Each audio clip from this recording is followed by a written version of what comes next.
So thank you, Julio, for the invitation to talk. I also won't have large amounts of data. I'm going to follow on from Rosario's excellent talk this morning and try and convince all of you that this is something that you need to take seriously and to think about.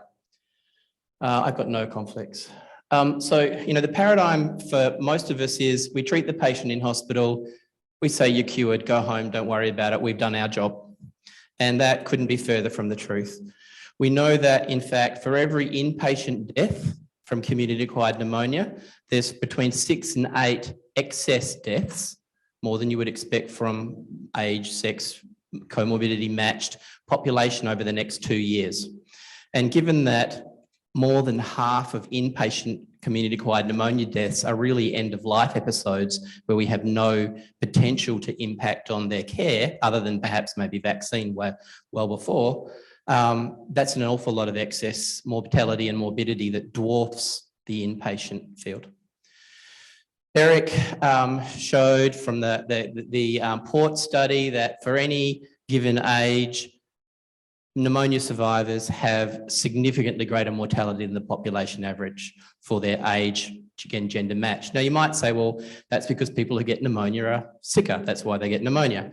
So Rich and I showed that even if you look at patients who have no comorbidities, that's the graph on the left, pointer doesn't work, that if you're over the age of 40 and previously healthy, you've got roughly 6.5 times the population risk of dying over the next 2 years. And the population, of course, isn't healthy. So that's actually probably more. And even at the older age groups, it's still 2 to 3 times what it should be.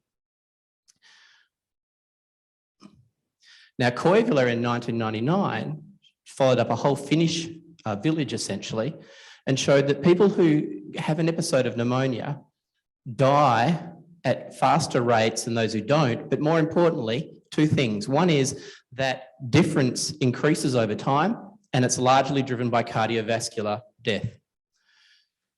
And Vincent Corrales Medina for looking at the cardiovascular health study, which was 65s and older, and the atherosclerosis risk of community study, which is 45 to 65s, showed that if you match for cardiovascular risk, if you have an episode of pneumonia in the first 30 days, 4-fold increase in a risk of ischemic heart disease or stroke, and even at a year, the odds ratios are still well over 1.5 times. Separate, but maybe related, also much higher rates of new heart failure. So no previous heart failure, but new heart failure. So why? There's at least 3 good hypotheses, and probably in this room, you'll come up with another 20. We know that in the acute destabilization of plaque occurs in the setting of inflammation. In the setting of pneumonia, you're hypercoagulable, increased shear stress, so acute AMI and stroke goes up. Is it direct myocardial damage? And I'm going to show you some data for each of these 3.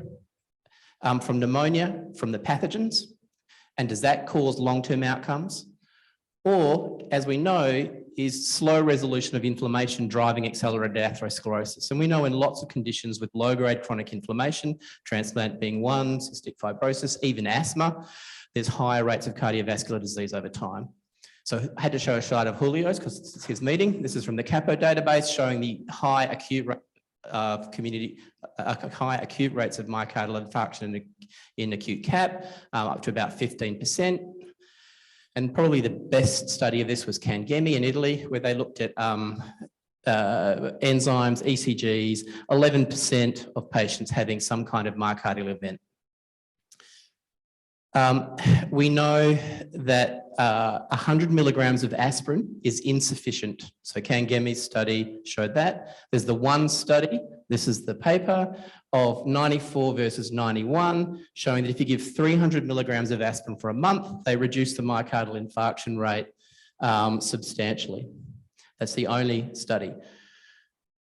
There's observational data that clopidogrel does this better than aspirin, and there was data that suggested that ticagrelor may be better than clopidogrel, but as many of you will know, the ticagrelor TCAP trial was abandoned for 2 reasons: poor recruitment, but also the company didn't see enough of a market to keep it going. So what is in place at the moment that I'm involved with is the UK ASPECT trial. Nick Maskell in Bristol is the PI. This is a trial, large trial, thousands of patients, 300 milligrams of aspirin on day one, 75 milligrams of aspirin for 90 days, looking powered for 90-day combined cardiovascular endpoints. I know Nick is looking for other sites to potentially become involved. So if you're interested, Nick Maskell, but this is a study that will take at least another 2 years to complete because of the size of it. Is aspirin the ideal drug? Probably not, but however, it's incredibly cheap and much easier to therefore fund, because this is funded by, at the moment, the UK Medical Research Foundation. So direct myocardial injury. So this is from Marcos Restrepo's group. Charles Feldman originally in the 80s showed that pneumococcus can get into the myocardium without causing an inflammatory response. Marcos's group here showed very nicely. So the green slide on the left is bugs. The middle bar is staining for neutrophils, and then there's the merge, and then there's H&E stains at 30 hours, 36 hours, and 42 hours. And what's really apparent is that pneumococci gets into the myocardium, causes damage without a lot of significant inflammatory response. Now, what is interesting is, because my day job is an evil bureaucrat now, as an evil bureaucrat, you can make cardiologists do things. And so one of my cardiologists has been doing serial MRI scans in patients with community-acquired pneumonia and following them up at 6 months. Now, this means almost nothing to me, but there's a bright patch on there, and if you put a whole bunch of cardiologists in the room, they get really excited. But what we've shown is in 18 healthy young, previously completely healthy adults, these are all under the age of 40, that in the setting of pneumococcal bacteremia, 85% get these lesions in their heart, and at 6 months, we're still following up about 2/3 of them, they all have fibrosis. So if you imagine that fibrosis might be progressive, for example, as in some fibrotic conditions, in some patients, is that a cause for heart failure? Is it a cause potentially for arrhythmia? That may be quite significant. What we do know is that we're not seeing it in patients who have low procalcitonins and don't have pneumococcal bacteremia. So it does appear to be a very specific thing for bacteremic pneumococcal pneumonia. Noting, of course, that we know that a whole bunch of viruses can cause myocarditis.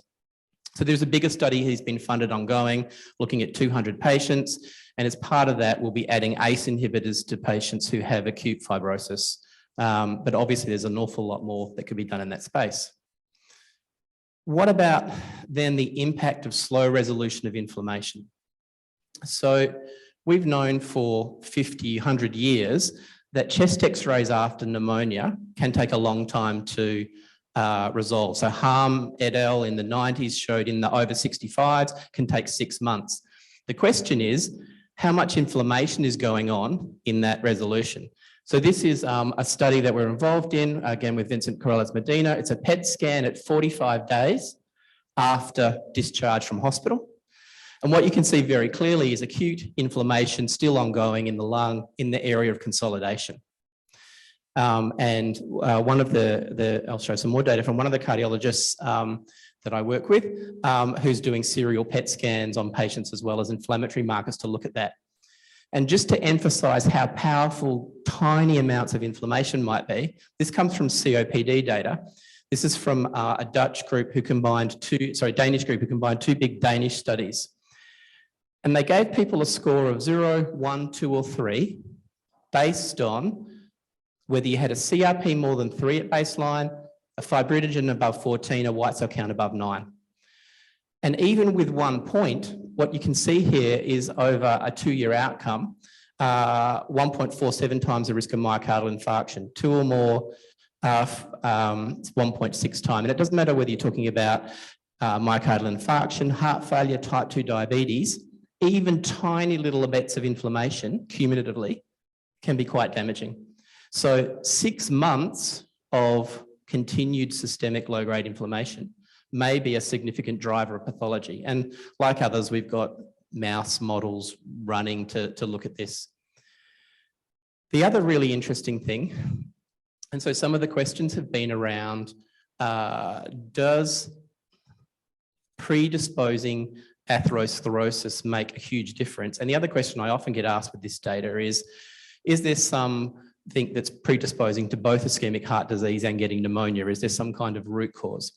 So the advantage of living in Perth, which is the most isolated capital city in the world, so it's 3.5 hours flight from Perth to the next city, and there's basically 48 hours of desert. So my population does not move. 98% of people who are born there are going to die there, and no one goes to other hospitals in any other states. So we can follow our entire population forever. It's great for epidemiological research. So this is a database from, again, my cardiologists. They followed up 14,000 patients who had a coronary angioplasty between 2002 and 2005. And what you're looking at there is so of those 13 years of follow-up, where we have 98% capture, 990 of those patients had one or more episode of pneumonia. So we're talking about people who have known ischemic heart disease, and we're looking at whether those who had pneumonia, and we're then matching based on cardiovascular risk factors, age, smoking status, etc. What you can see is if you have an episode of pneumonia within the first 30 days, you're 5 times more likely to have a repeat myocardial event. But that risk just goes up year after year after year. So at 5 years, you're almost 9-fold more likely. And by the end of the follow-up, which was, I think, an average of 7.5 years, you're running at almost 12 times the risk of having a new event. So pneumonia itself, in the setting of known ischemic heart disease, is really bad for you prognostically. All right, so we've got to do better. And if you think about that increasing curve over time, we then get back to the, the data from 25 years ago, that an episode of pneumonia appears to cause you a cumulative burden over time. Now, we do have 2 funded studies. One's looking at colchicine in the setting of pneumonia, and that's based on the myocardial infarction papers that have shown that colchicine reduces 90-day mortality in people who have myocardial infarction. And we've also got a statin study, but it's more of a phase 2 study. So there is lots of space here to look at potential interventions. But what we now have is also, as I've shown you, the imaging correlations to help tease out different groups of patients who may have different risks. So knowing that we had a whole bunch of people going, Julio, I did cut my presentation down in time. So summary, the inpatient outcomes of community-acquired pneumonia that we mostly focus on are far less important from a mortality, morbidity, and health economic cost than the long-term outcomes. Now, the root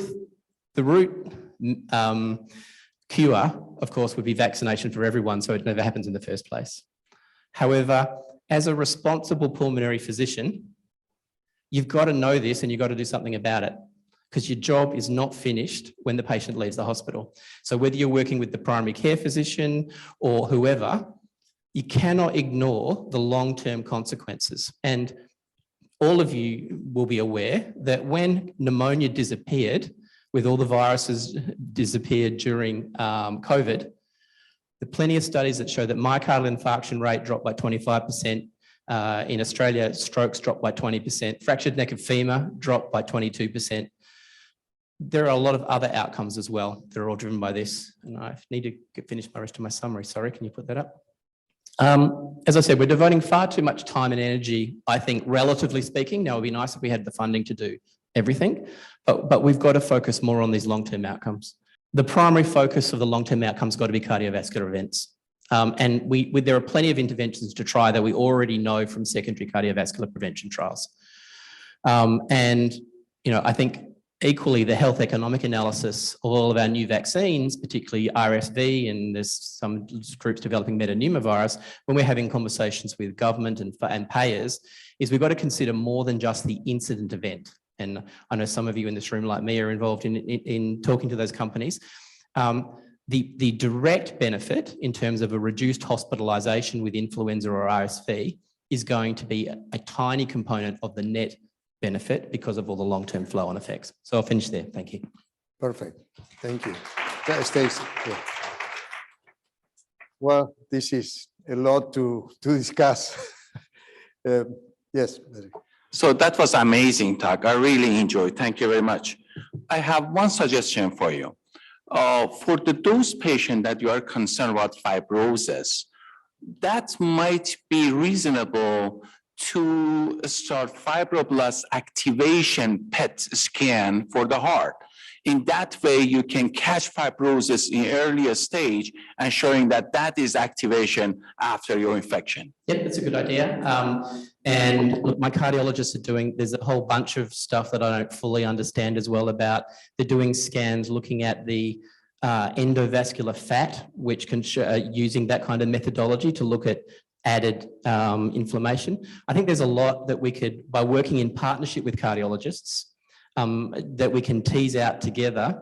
And it's not going to be, it's a bit like the conversation about bronchiectasis. There are going to be some people who have these cardiac lesions and they need an approach to prevent ongoing myocardial damage. There are going to be some that have accelerated atherosclerosis and they need an atherosclerosis approach. And by using imaging, hopefully we can, better profile people so that we can study 1,000 people rather than 10,000 to get the outcome we need. But good idea. Rosario. Yes, many thanks for your presentation, and I love it, of course. I would like to ask you, because you have a lot of information, if regarding the risk factors for cardiovascular events, because of course pneumonia is the principal cardiovascular events, but have you identified any specific target of population who has increased the cardiovascular events, or are you working on that? So we're working on it. There's no question that those who have the highest level of inflammation at discharge, and Sach and Yendi showed that from Jennings some time ago, they have the highest 6-month and 12-month cardiovascular events. So inflammation is key. But other factors, we don't have enough numbers to tease it out yet. And look, this is not something that's going to be solved in one site. Part of why I'm showing this is to say we need a lot of people to join on the bandwagon here and drive it, as much as anything to convince funders to fund it. I think I see a hand at the back. Yep.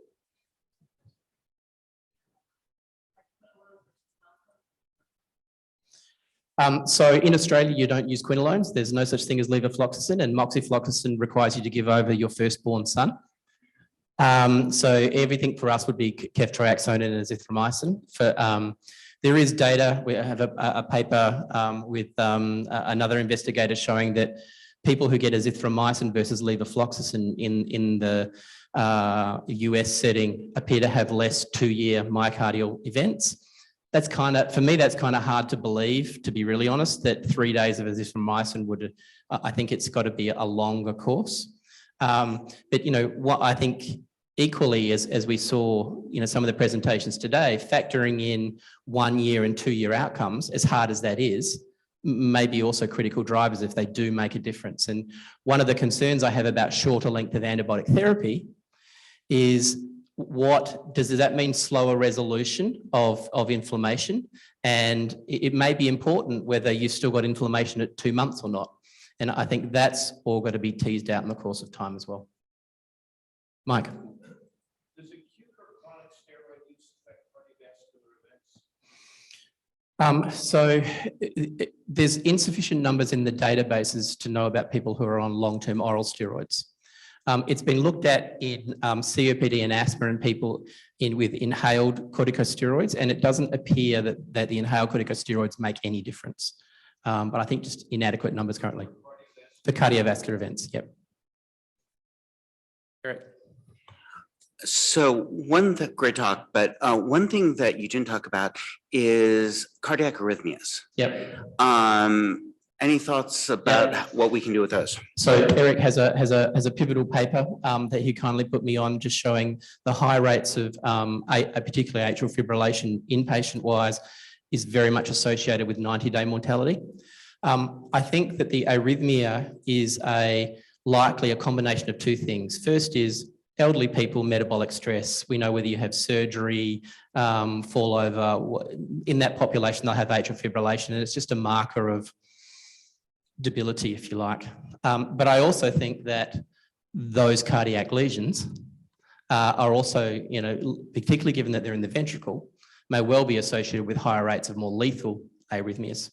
But we haven't been, because I haven't been able to force a cardiologist to look at, but we are, all my patients that come in with pneumonia get continuous cardiac monitoring for their entire journey as part of a research study. And we do have someone who's going to be analysing it for, brief bouts of AF or atrial ectopy, and to see whether that has any prognosis as well. And I think that's some of those tools that we have now might help to start to tease out some of that.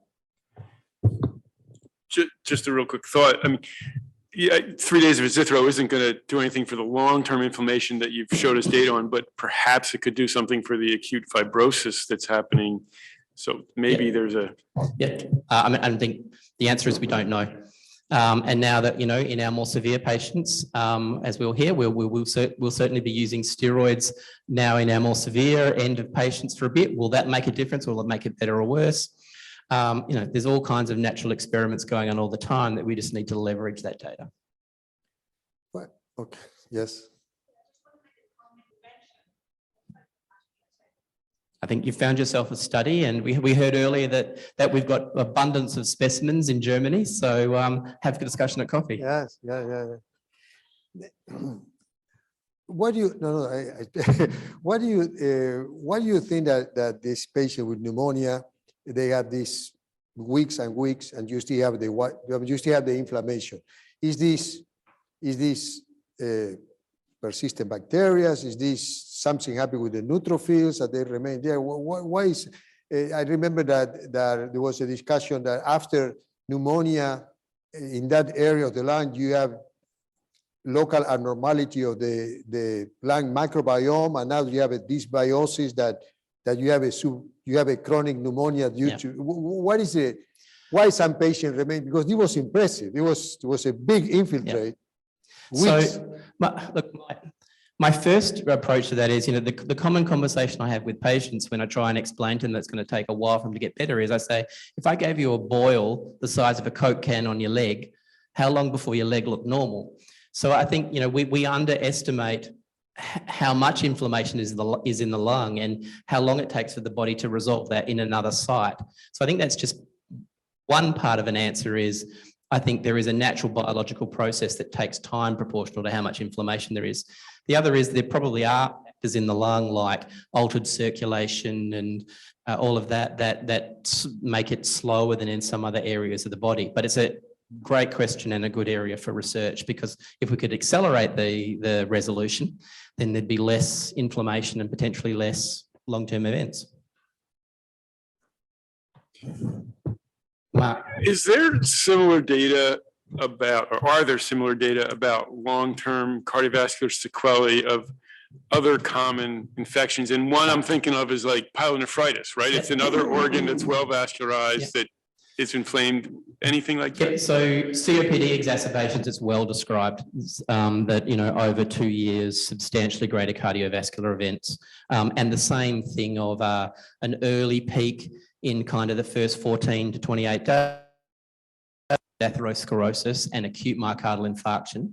I think it's probably a generic thing about prolonged inflammation in the body and what that does to you.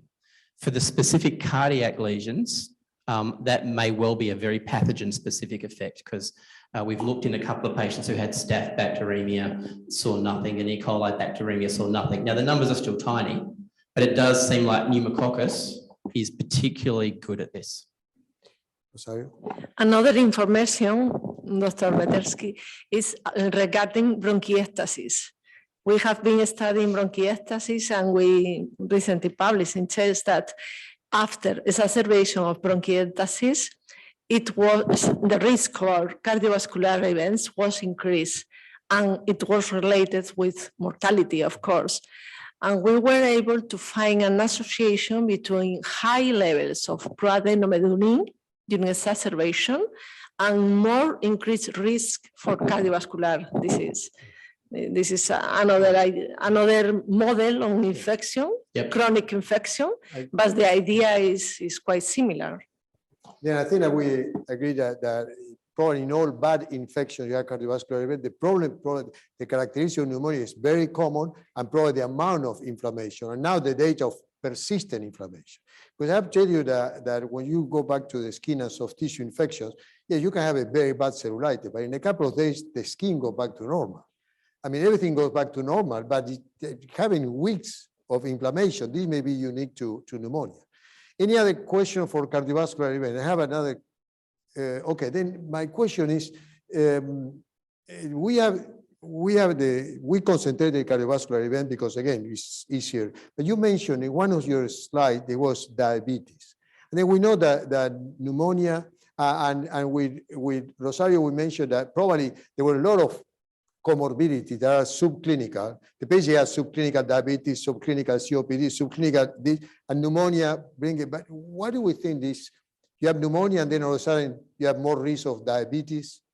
So again, diseases with chronic levels of elevated inflammation are associated with high levels of type 2 diabetes. I mean, inflammation dries up all the things that make glucose worse and impairs glucose tolerance. So I think that's probably not surprising.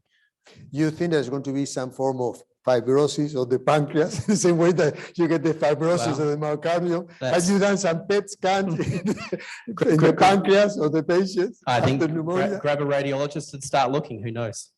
But I will say that there is also data out there that some of you will be aware of, I didn't touch on, around the cognitive negative long-term effects of pneumonia. And that in patients you can also see on MRI. We haven't been doing it because the ethics committee wasn't so keen on it because there was nothing we could potentially do about it. But there are MRI studies that show, again, in pneumococcal bacteremia, you get a bit like COVID, you'll get little abnormal areas that probably shave, time off your journey to dementia. And so it's well known in the geriatric literature that any significant infection is associated with accelerated risk of dementia. Yeah. Okay, thank you very much. Thank you. I'm more than happy to give you, for your grant applications, the background and stuff to give you a leg up. I don't need to be on your grant. I don't need to be on your papers. I just want to see people research it. So if you want to reach out, I'm more than happy to help you. Very good, very good.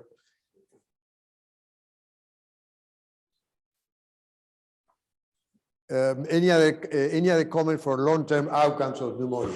Okay, so if there is more time to ask, I would like to ask you one question, Grant. Obviously, we'll have to deal with different kinds of patients, those who experience arrhythmia, those who have myocardial edema and fibrosis, those who have atherosclerosis. How can we find out who is the right patient and what is the matching therapy? I have the impression that the black box is too huge at the moment, and that we could say, now let's start a trial. Yeah. So in a resource-rich setting, I think MRI is going to be very useful for the cardiac stuff. What we need to find are biomarkers so that in any setting you can do it. For us, because again, as an EVIL administrator, I can just allocate some MRI time. It's not so bad. And you can do MRIs on patients with acute pneumonia. I think the other thing, in terms of arrhythmias and things like that, biomonitoring and just putting devices on people and having an AI screen it, we're going to be at that point very quickly. And so I think that is going to be very useful for teasing out some patients as well. So I don't have all the answers for you, but I think there are already some tools for us to screen out some subsets.